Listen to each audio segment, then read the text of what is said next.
Media asing soroti pernyataan KKB Papua yang sebut sudah bunuh 13 orang militer Indonesia. Media asing independen ikut menyoroti kasus penyanderaan terhadap pilot Susi Air asal Selandia Baru, Philip Martens, yang dilakukan kelompok kriminal bersenjata KKB Papua. Independen menyoroti klaim KKB yang telah membunuh 13 personel TNI selama misi penyelamatan tersebut.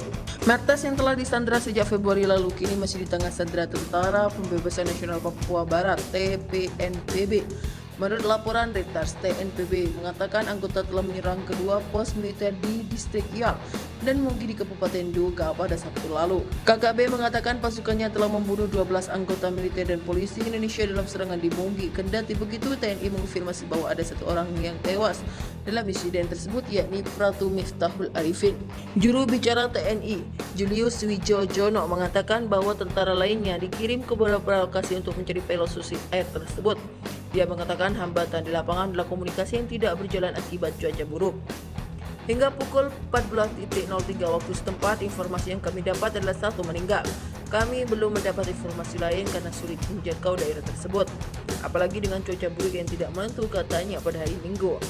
Dia mengatakan TNI akan mengintensifkan operasi untuk penyelamatan Martens karena mereka telah mengidentifikasi lokasi pilot. Sementara itu, juru bicara KKB Sebi Sambo mengatakan bahwa pihaknya telah meminta pemerintah Indonesia dan Selandia Baru untuk membebaskan para sandera melalui jalan damai.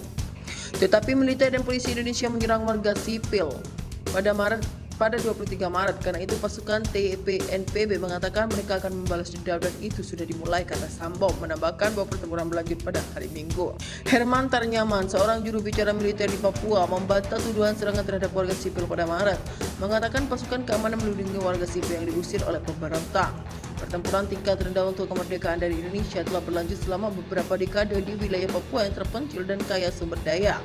Analis mengatakan konflik telah meningkat secara signifikan dalam beberapa tahun terakhir.